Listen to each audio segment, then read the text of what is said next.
Assalamualaikum warahmatullahi wabarakatuh. Salam sejahtera bagi kita semua. Semoga kita semua dalam keadaan sehat walafiat. Pada kesempatan ini saya akan menjelaskan terkait penarikan paksa kendaraan bermotor yang dilakukan oleh debt collector. Debt collector dalam hal ini biasa mencari kendaraan kredit macet, namun tak jarang penarikan kendaraan tersebut kerap terjadi di tengah jalan, bahkan sampai memicu keributan. Kemudian bagaimana sih prosedur yang benar yang dilakukan oleh debt collector seharusnya? Eksekusi penarikan barang jaminan kendaraan dengan kredit bermasalah tidak bisa sembarangan. Baik konsumen maupun perusahaan pembayaran sudah dilindungi oleh Undang-Undang Nomor 40 Tahun 1999 tentang jaminan fidusia.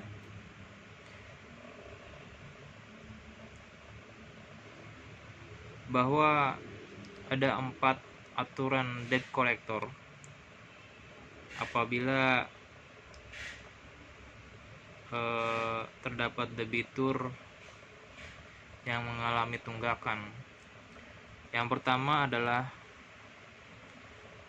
perusahaan pembiayaan atau leasing harus mengeluarkan surat kuasa kepada debt collectornya yang ditunjuk. Kemudian yang kedua, perusahaan pembiayaan harus memiliki jaminan fidusia. Yang ketiga, ada surat peringatan, baik surat peringatan pertama ataupun surat peringatan kedua. Dan keempat adalah setiap debt collector harus menggunakan tanda pengenal dan memiliki sertifikat profesi pembiayaan Indonesia.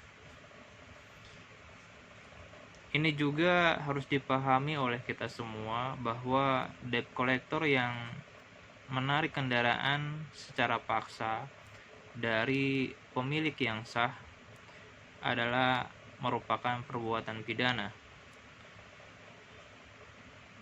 di mana penagih hutang dapat disangkakan melakukan perbuatan tidak menyenangkan sebagaimana diatur dalam Kitab Undang-Undang Hukum Pidana pasal 335 ayat 1 dengan pasal berlapis pencurian dengan kekerasan sebagaimana disebutkan dalam pasal 365 junto pasal 53 KUHP.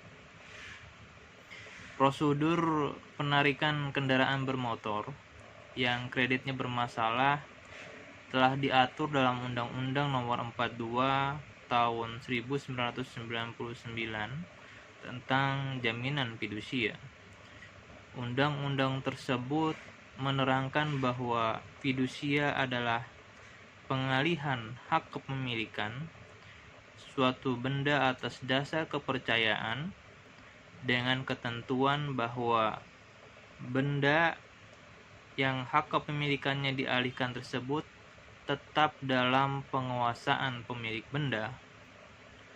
Selanjutnya, dalam pasal 15 disebutkan bahwa dalam sertifikat jaminan fidusia dicantumkan kata-kata demi keadilan berdasarkan ketuhanan yang Maha Esa.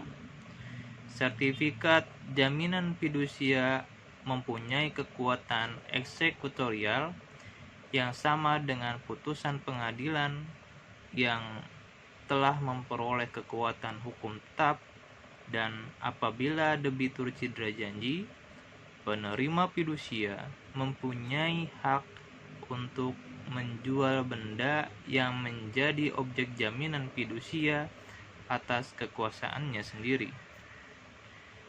Berdasarkan ketentuan dalam Undang-Undang Nomor 42 Tahun 1999, khususnya pasal 15, terdapat perbedaan penafsiran terkait dengan proses eksekusi atau penarikan jaminan fidusia berupa kendaraan bermotor apabila kreditnya bermasalah. Sebagian menafsirkan bahwa proses penarikan kendaraan bermotor harus melalui pengadilan. Namun, sebagian menganggap bahwa berdasarkan wewenang yang diberikan oleh undang-undang, maka dapat melakukan penarikan sendiri atau sepihak. Dan hal inilah yang kemudian terjadi di masyarakat, penarikan paksa kendaraan bermotor oleh debt collector. Pada tahun 2019, Mahkamah Konstitusi pernah mengeluarkan putusan dengan nomor 18 garing PUU strip Romawi 17 tahun 2019 dengan harapan terjadi keseragaman pemahaman terkait eksekusi jaminan fidusia pada umumnya dan khususnya penarikan kendaraan bermotor yang kreditnya bermasalah. Dalam putusan Mahkamah Konstitusi disebutkan eksekusi tanpa pengadilan dibolehkan dengan syarat pihak debitur mengakui adanya wan prestasi.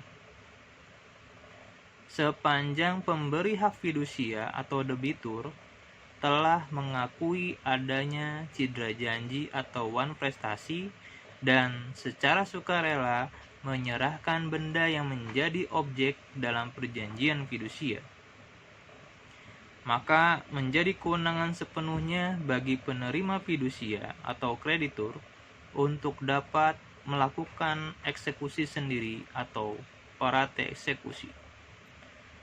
Apabila yang terjadi sebaliknya, di mana pemberi hak fidusia atau debitur tidak mengakui adanya cedera janji atau wan prestasi dan keberatan untuk menyerahkan secara sukarela benda yang menjadi objek dalam perjanjian fidusia, maka penerima hak fidusia atau kreditur tidak boleh melakukan eksekusi sendiri, melainkan harus mengajukan permohonan pelaksanaan eksekusi kepada pengadilan negeri.